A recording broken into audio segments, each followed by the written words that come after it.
Olá a todos e a todas, e bem-vindos ao Conversas com, uma iniciativa de podcast do meu Cileb, aqui na Universidade Lusófona. E hoje, nesse episódio, nós vamos falar com o Dr. Sérgio Gomes da Silva, em todas as suas diversas competências, sobre a educação para os média em tempos de eleições. Esse episódio é parte de uma série que vai ao ar todas as últimas quintas-feiras do mês. Então acompanhe, fique ligado e vamos a esta conversa. Então, novamente, muito obrigada, Dr. Sérgio Gomes da Silva, muito bem-vindo.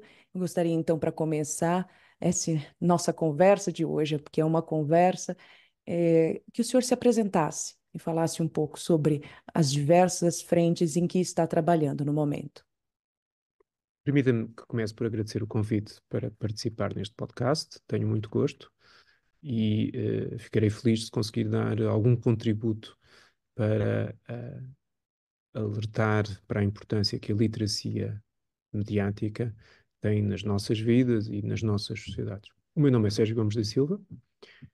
Tenho várias responsabilidades. Desde logo sou diretor de Serviços de Relações Internacionais e Comunicação da Secretaria-Geral da Presidência do Conselho de Ministros.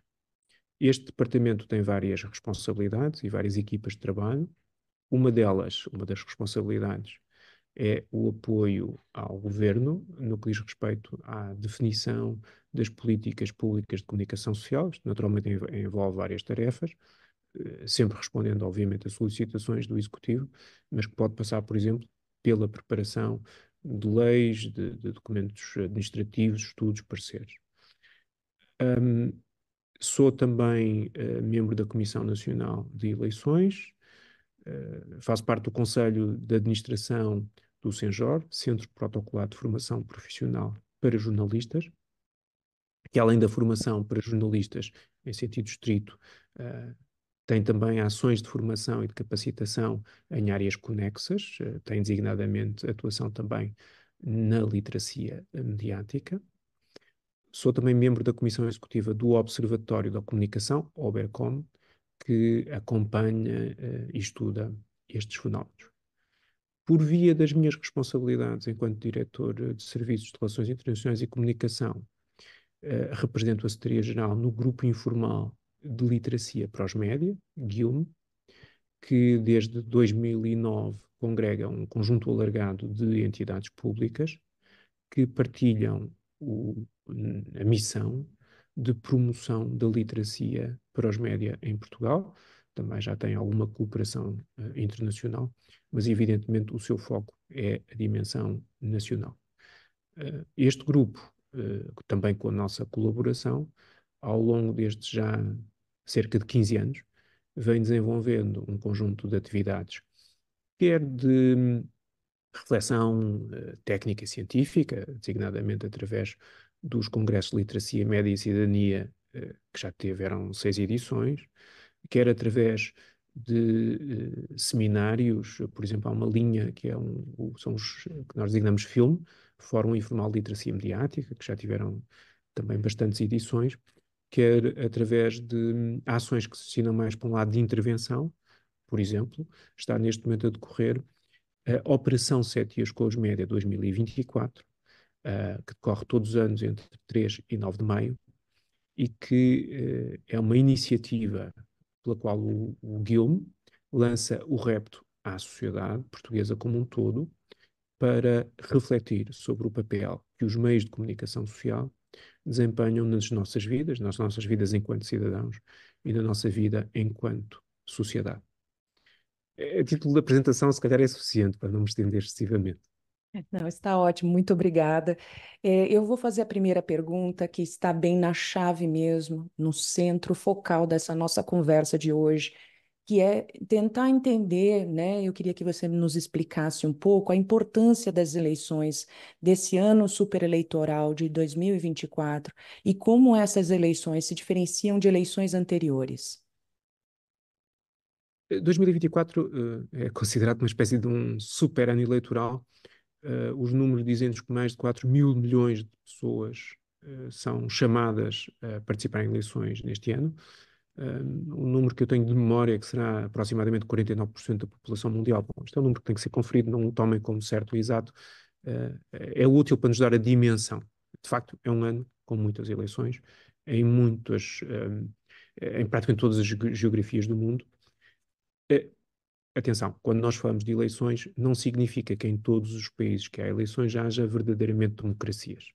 Infelizmente, muitas destas eleições são meras instrumentos de retórica de regimes políticos.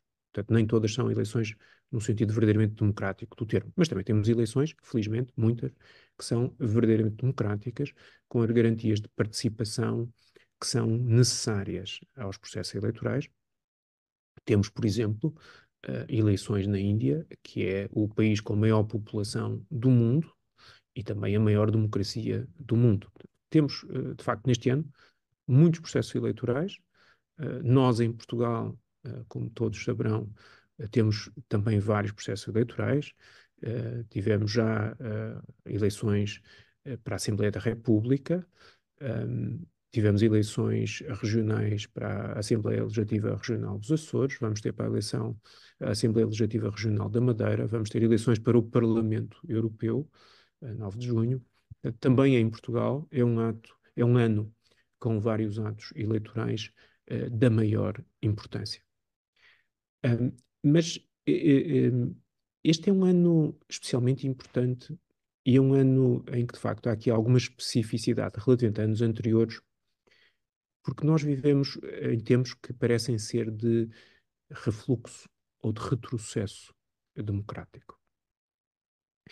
Se até há uns anos parecia que as democracias estavam em expansão e que viria um dia em que todo o mundo viveria em democracias, infelizmente temos assistido a um retrocesso.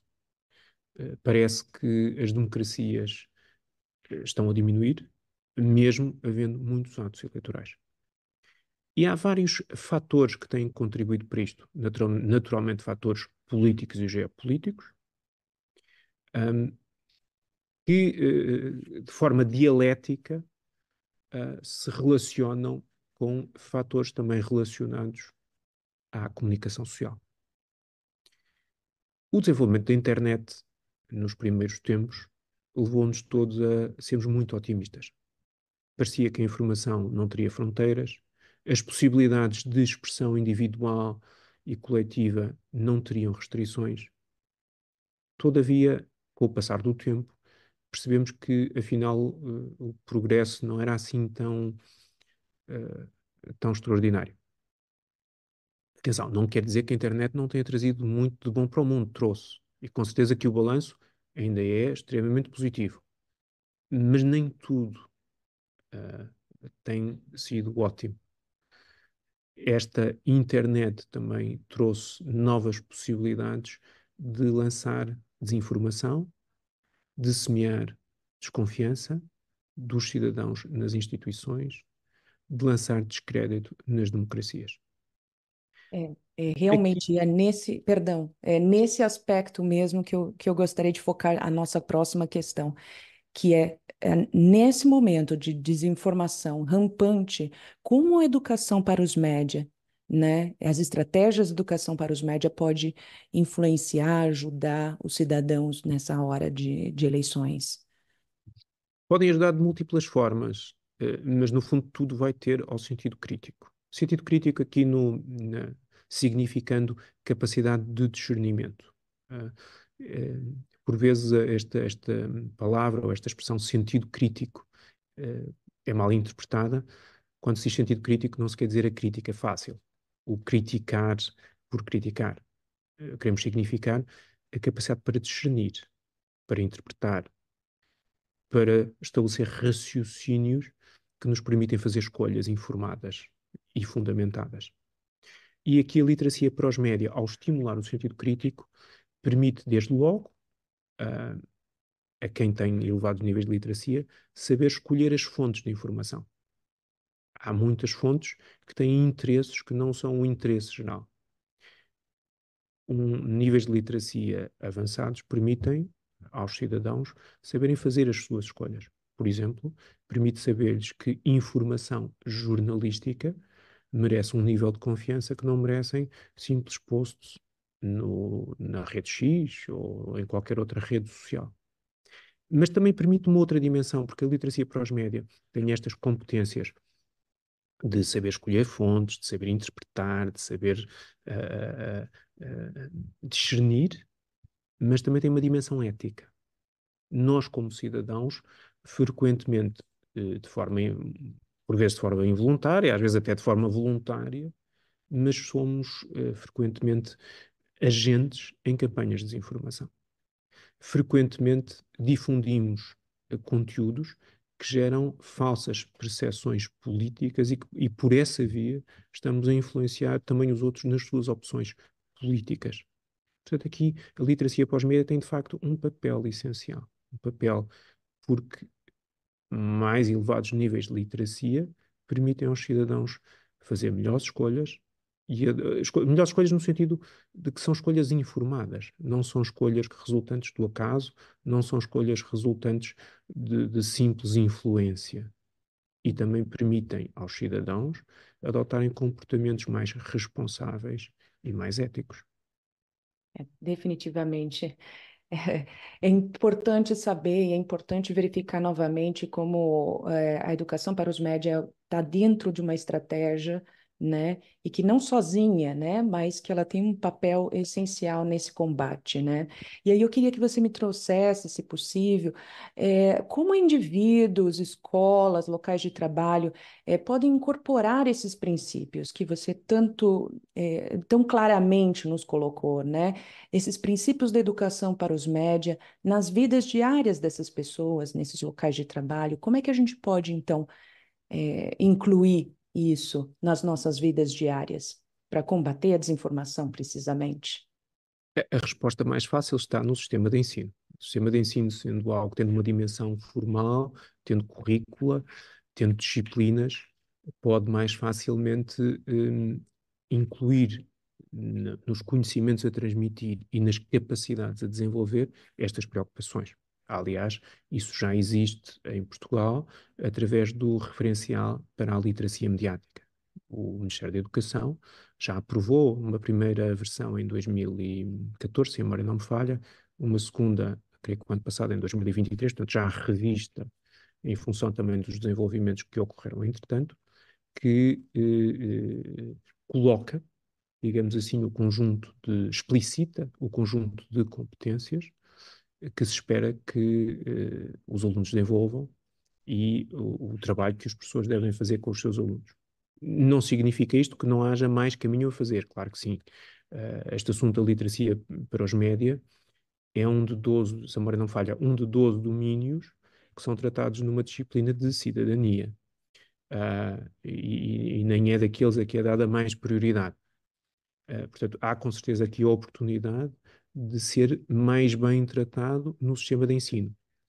Mas claramente é relativamente fácil ser tratado no sistema de ensino, quer no sistema de ensino formal neste sentido, que eu estava a explicar, quer até em atividades que estão ou extracurriculares ou que estão na órbita do sistema de ensino. Por exemplo, a rede das bibliotecas escolares já há muitos anos que tem tido a preocupação de atuar neste domínio. Portanto, com certeza também é uma dimensão que permite trazer isto para o sistema de ensino.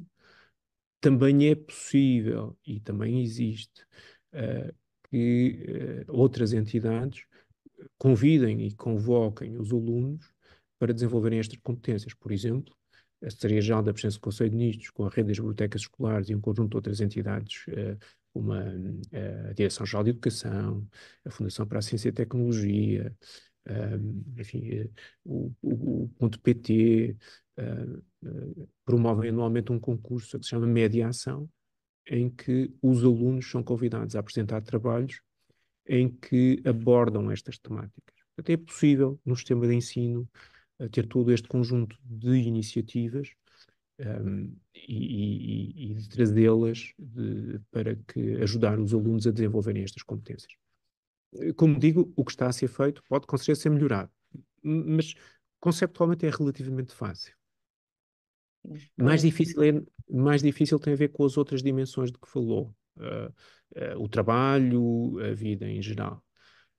Existem iniciativas que pretendem estimular a sociedade e as várias organizações a fazê-lo. Por exemplo, a 2 de novembro do ano passado, foi aprovado o Plano Nacional de Literacia Mediática, que tem, obviamente, também como destinatários os cidadãos em idade escolar, mas também a restante população, numa lógica de tentar abranger o máximo possível as organizações da sociedade civil, os vários níveis, até da administração pública. Agora, é mais difícil. E eu aqui diria que uma das formas de se chegar lá deveria passar por um maior comprometimento dos próprios meios de comunicação social. Na sua relação, na sua presença ubíqua nas nossas sociedades e na sua relação próxima com os cidadãos, os próprios meios deveriam ter um maior investimento a procurar desenvolver estas competências nos cidadãos. Ao fazê-lo, estariam também a trabalhar no seu próprio interesse, porque só cidadãos com maiores níveis de literacia sabem valorizar a comunicação social no sentido próprio do termo, portanto, a comunicação social que se rege por regras deontológicas, que se rege por projetos editoriais e, em particular, o jornalismo. Portanto, penso que há espaço. Há desenvolvimentos legislativos recentes que também procuram comprometer as próprias plataformas, por exemplo, as plataformas de partilha de vídeo, com os objetivos de promover a literacia para os média. Mas há aqui, com certeza, ainda muito caminho a fazer e que pode ser feito por estas vias que eu disse, mas também por uma tentativa de comprometimento de outras entidades públicas. Nós, por exemplo, aqui na Secretaria-Geral, na Presidência do Conselho de Ministros, colaboramos e, através da rede Guilme, o Guilme procura desenvolver também atividades que não se destinam estritamente a um público escolar. Esta operação 7 Dias com os Média, que há pouco falou, destina-se à sociedade em geral. Portanto, é possível as entidades públicas procurarem estimular a sociedade, mas é importante haver aqui um aumento do esforço. É importante que a generalidade das entidades privadas também se sinta comprometida com este objetivo. Porque o funcionamento, cada vez mais o funcionamento das nossas sociedades que pretendemos abertas, humanas, muito respeitadoras do outro, para o funcionamento, para a continuação do funcionamento destas sociedades, é importante o desenvolvimento destes níveis de literacia. Nós temos apercebido, e a pandemia, ao forçar partes importantes das sociedades a confinamentos e durante um período relevante, a que a sua relação com as outras pessoas em grande medida fosse mediada através de dispositivos e de ecrãs, mostrou ou acentuou esta nossa noção de que para termos relacionamentos interpessoais saudáveis, é importante que a utilização dos média seja equilibrada. É importante que continuemos a garantir que há um relacionamento direto, um relacionamento humano direto, em que se desenvolvem dimensões como a empatia. Pessoas que têm uma utilização excessiva de ecrãs, aparentemente, têm mais dificuldade em desenvolver a empatia, que é indispensável ao bom funcionamento das nossas sociedades. Exatamente, e é nesse ponto mesmo que eu gostaria de pegar mais uma questão, que é a questão das narrativas extremas, né, e das teorias da conspiração, que ganharam de novo novo alimento, né, a partir dessa utilização excessiva dos ecrãs, como você mesmo mencionou. Será que você podia, então, me falar um pouco sobre quais as ferramentas, as estratégias que talvez estivessem disponíveis, né, e que a educação para os média, de alguma forma, pode contribuir para, de novo, evitar, combater e educar as pessoas acerca desses temas? É difícil. Nós, de facto, assistimos.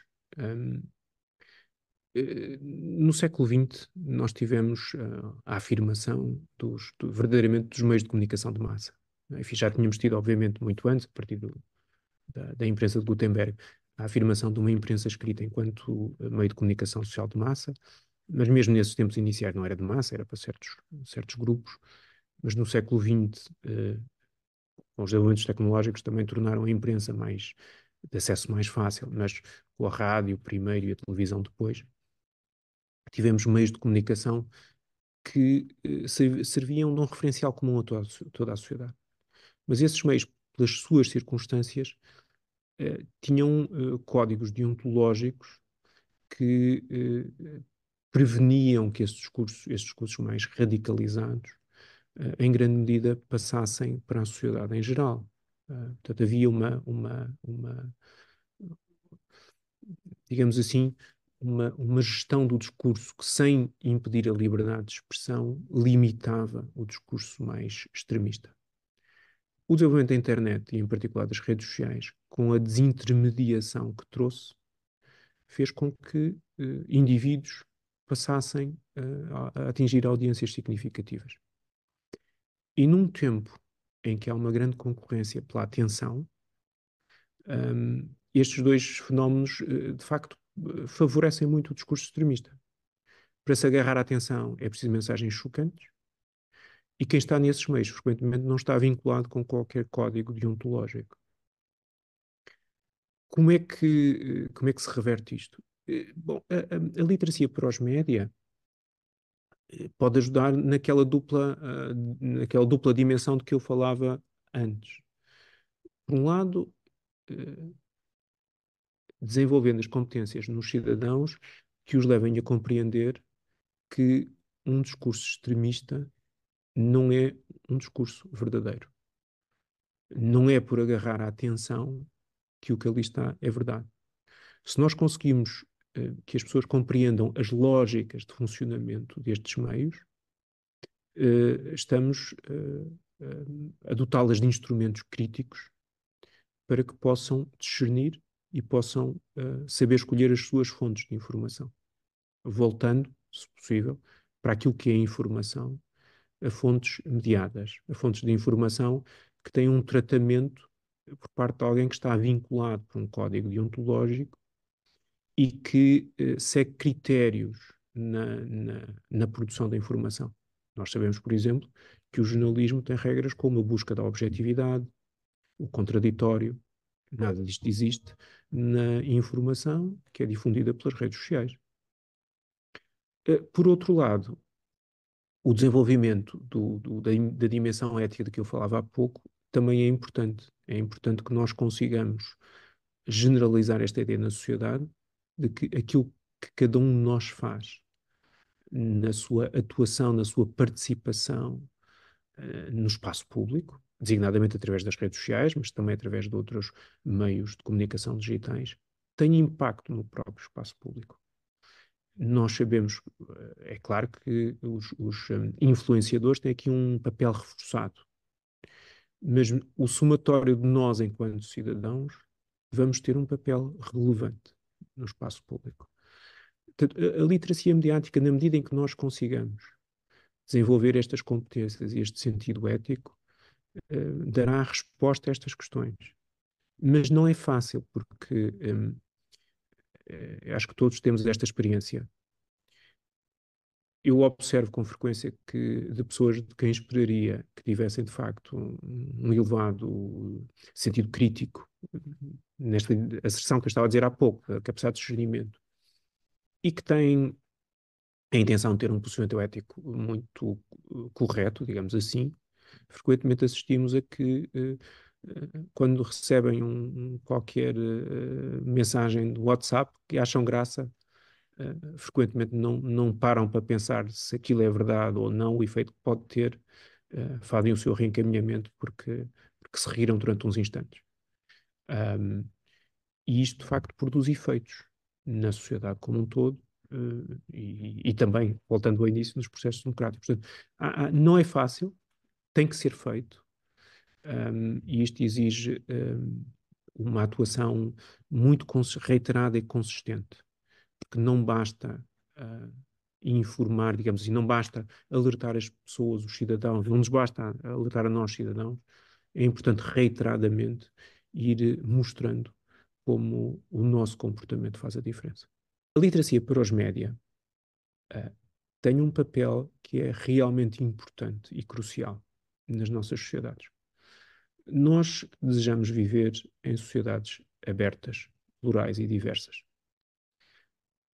Estas sociedades, para subsistirem, para continuarem a sobreviver como tal, têm que ter capacidade de reação e de resiliência aos fenómenos desinformativos, sem que sejam necessárias, que todos estes problemas sejam resolvidos por via normativa. No momento em que tivermos demasiadas normas, acaba-se a nossa liberdade.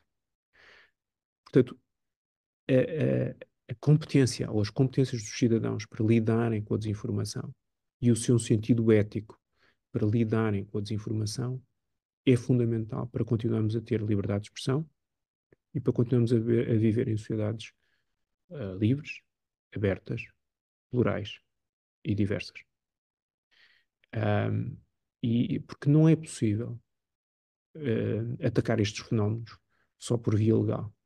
Nós precisamos que nós, cada um de nós enquanto cidadãos, tenhamos as competências e a responsabilidade para nós próprios lutarmos pela sobrevivência destas sociedades com este modelo. E por isso, a literacia mediática é uma condição para a cidadania como nós a queremos conceber, para a democracia e para as sociedades abertas. Perfeito, eu não poderia imaginar um fechamento melhor. É exatamente isso que eu ia pedir logo em seguida, esse fechamento. Muito obrigada, foi realmente assim uma conversa fenomenal.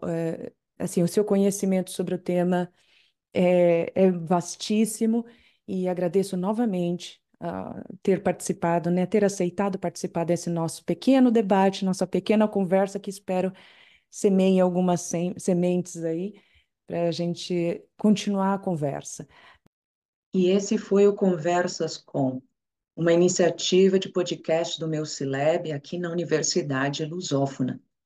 E convidamos todos e todas para seguirem os próximos episódios nos nossos canais de comunicação. Os links estão na descrição desse vídeo. E lembre-se, todas as últimas quintas-feiras do mês, junte-se a nós nessa conversa.